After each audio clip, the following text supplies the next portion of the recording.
Hi everyone, welcome back to Pages of the Globe. Today, I'm going to be reading to you the short story called The Woman in the Snow by Patricia McKissack. Now, this short story is about a racist bus driver named Grady who has a poor background, but he doesn't really care about that when he's driving his bus because he likes to drive his bus. Now, during a basically snowstorm, he's assigned the Hall Street Express, which is a type of bus route which is really hard to drive because it follows a winding and twisty road which can be very dangerous during a snowstorm. So he's going to close this bus route because of the snow, but he wants to, but he really can't because it's what his boss has assigned him. So he continues on with the bus route, and at one point he sees a colored lady holding a baby, and she says she really needs to go to the hospital because her baby's sick. But she doesn't have any money for the bus fare, so Grady rejects her and leaves her out in the snow. Now, I don't want to go any further than that, but what happens after that is very interesting. There are many themes in this story, and I think one of them is definitely what comes around goes around. Because if you were to treat someone with kindness, then that kindness will come back with you. And if you were to treat someone with contempt, then that contempt will come back to you. And another theme apparent in this story is treat others the way you want to be treated. Now, since I don't want to reveal too much about this short story, I'm going to tell you a couple things about the author Patricia McKissack. Now, she was born on August 9th, 1944 in Smyrna, Tennessee. She was a prolific African-American children's writer. She was the author of over 100 books, including The Great Migration North and Look to the Hills, The Diary of Lisette Moreau, a French slave girl. McKissack wrote mostly nonfiction and focused on issues such as racism and African-American history, as you'll see in The Woman of the Snow.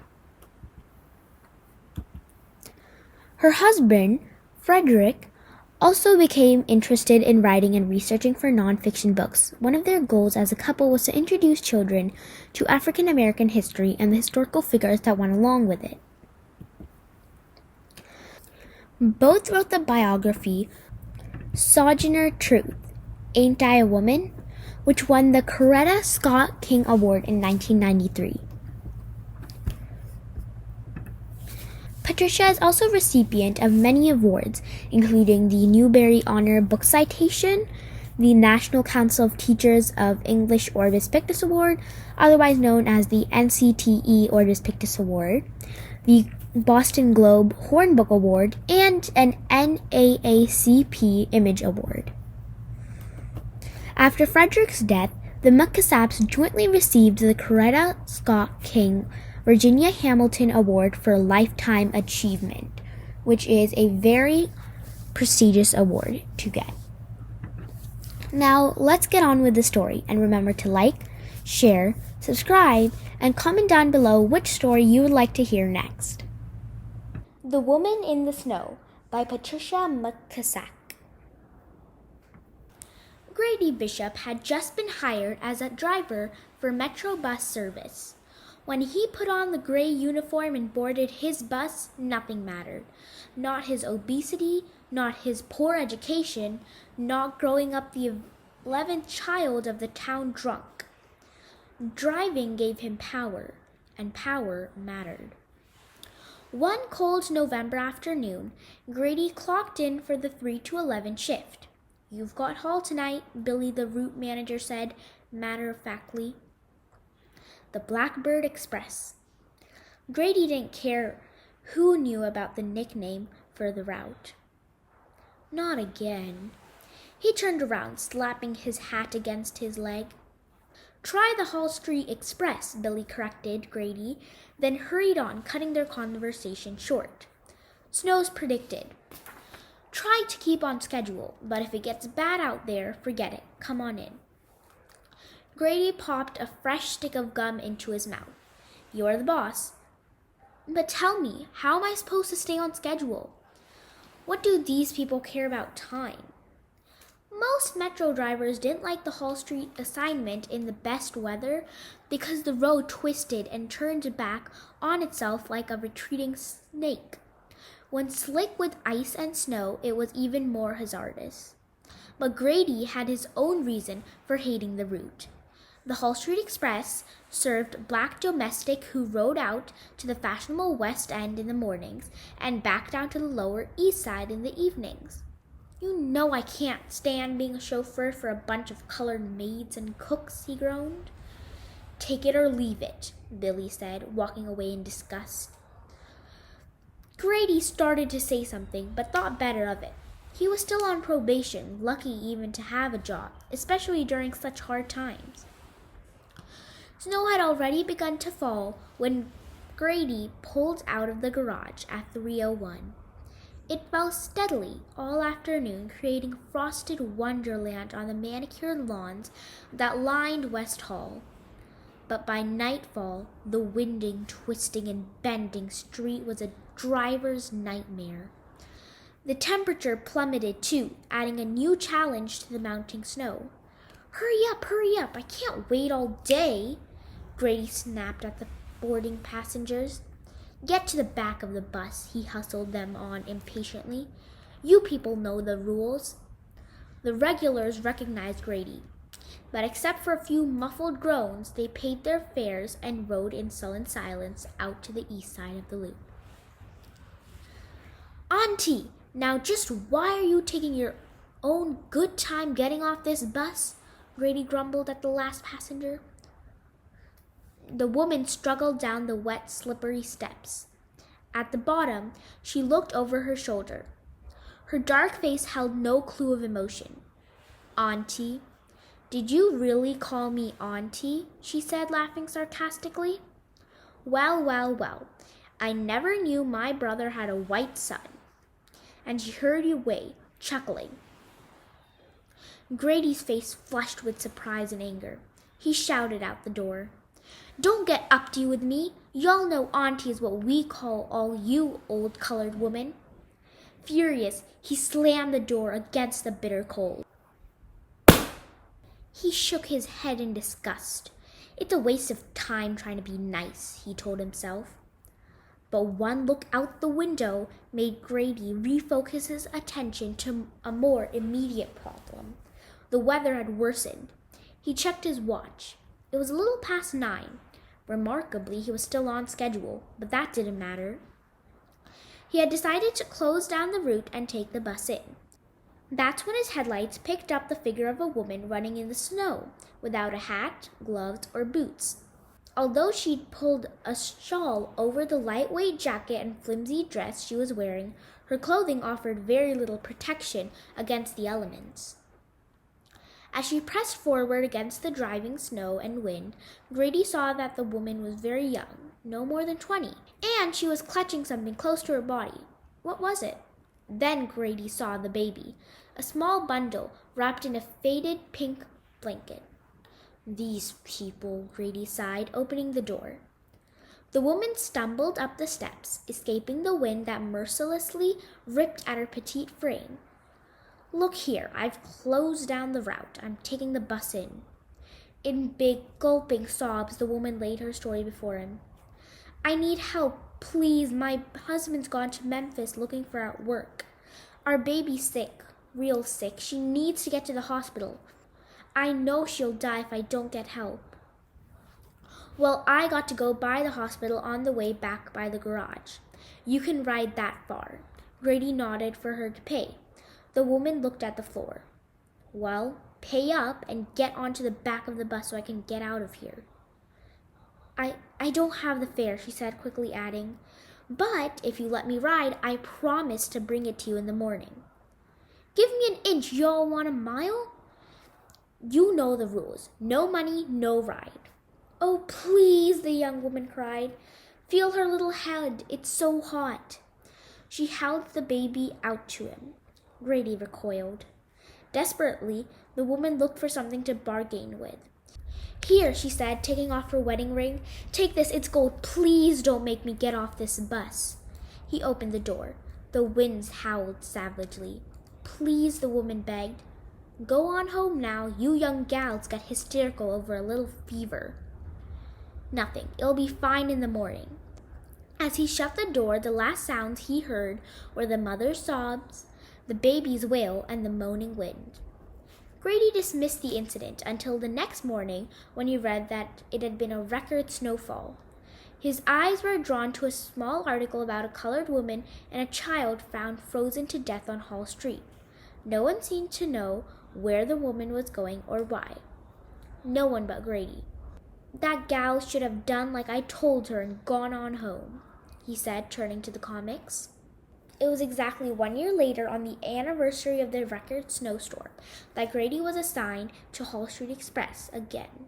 Several inches of snow onto the city in a matter of hours, making driving extremely hazardous. By nightfall, Grady decided to close the route, but just as he was making the turnaround around the east side loop, his headlight picked a woman running in the snow, the same woman he'd seen the previous year. Death hadn't altered her desperation. Still holding on to the blanketed baby, the small-framed woman pathetically struggled to reach the bus. Grady closed his eyes but couldn't keep them shut. She was still coming, but from where?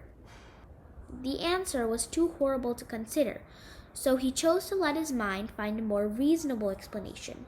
From some dark corner of his childhood, he heard his father's voice, slurred by alcohol, mocking him.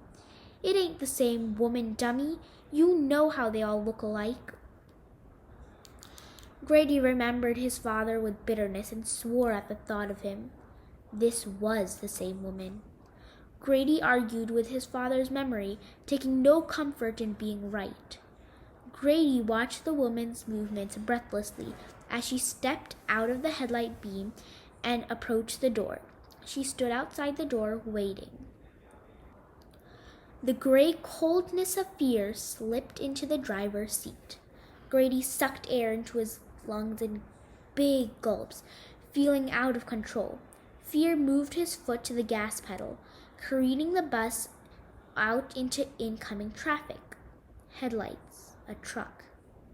Fear made Grady hit the brakes. The back of the bus went into a sliding spin, slamming into a tree. Grady's stomach crushed against the steering wheel, rupturing his liver and spleen. "You've really done it now, lunkhead." In the final darkness, Grady heard a woman's sobs, a baby wailing, or was it just the wind? 25 years later, Ray Hammond, a war hero with 2 years of college, became the first black driver Metro hired. A lot of things had happened during those 2.5 decades to pave the way for Ray's new job. The military had integrated its forces during the Korean War. In 1954, the Supreme Court had ruled that segregated schools were unequal, and one by one, unfair laws were being challenged by civil rights groups all over the South. Ray had watched the Montgomery bus boycott with interest, especially the boycott's leader, Dr. Martin Luther Jr. Ray soon found that the progress on the day-to-day level can be painfully slow.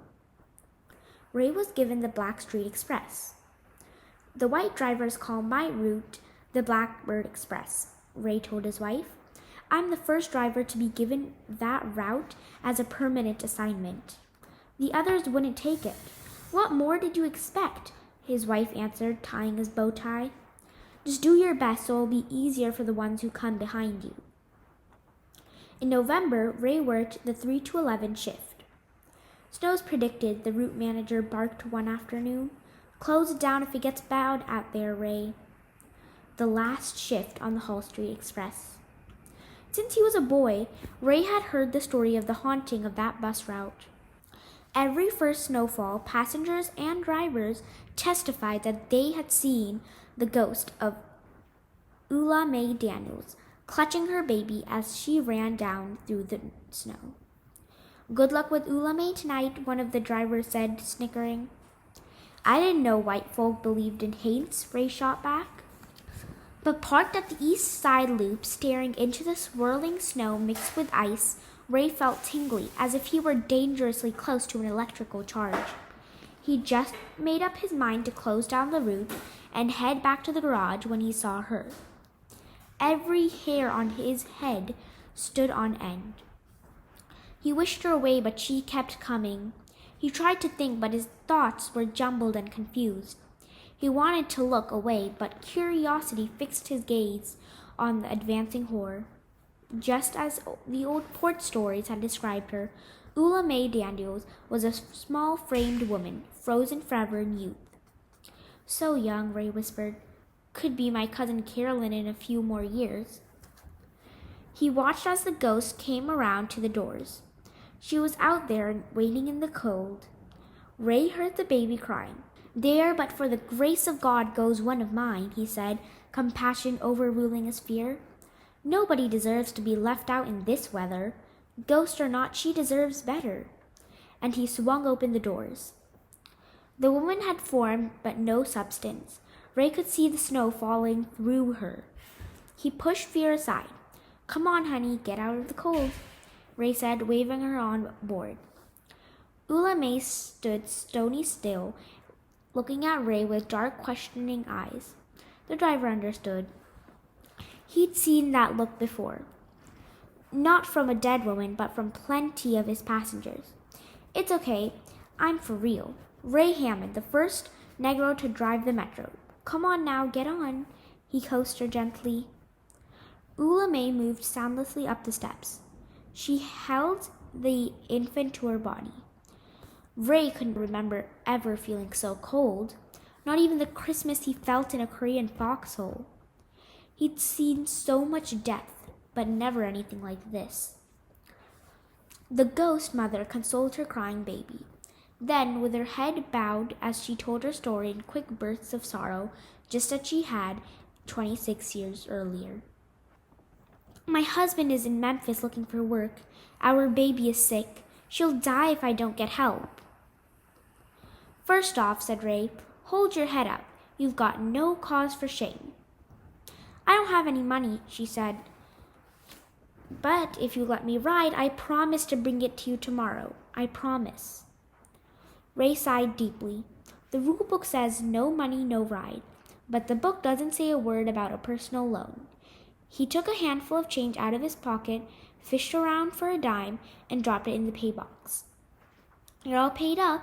Now go sit yourself down while I try to get this bus back to town. Ula May started to the back of the bus. No, you don't, Ray stopped her. You don't have to sit in the back anymore. You can sit right up front. The ghost woman moved to a seat closer, but still not close up front. The baby fretted. The young woman comforted her the best she could. They rode in silence for a while. Ray checked the rear view mirror every now and then. She gave no reflection, but whenever he looked over his shoulder, she was there all right. Nobody would ever believe this, he mumbled. I don't believe it. Things have gotten much better since you've been away, he said, wishing immediately that he hadn't opened his mouth. Still, he couldn't, or wouldn't stop talking. I owe this job to a little woman just about your size named Miss Rosa Parks. Down in Montgomery, Alabama, one day, Miss Parks refused to give up a seat she'd paid for just because she was a colored woman. Ula May sat motionless. There was no way of telling if she had heard or not. Ray kept talking. Well, they arrested her. So the colored people decided to boycott the buses. Nobody rode for over a year. Walked everywhere, formed carpools, or just didn't go, rather than ride a bus. The man who led the boycott was named Reverend King. Smart man. We're sure to hear more about him in the future. You're still with me? Ray looked around. Yes, she was there. The baby had quieted. It was much warmer on the bus now.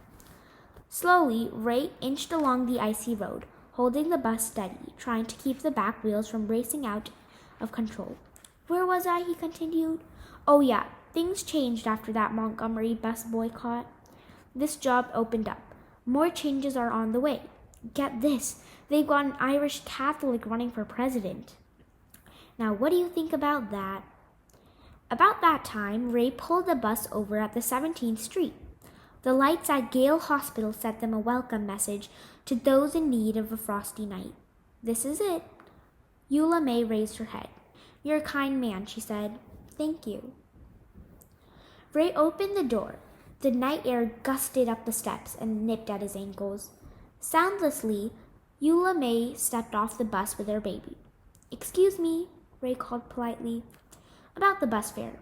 No need for you to make a special trip back.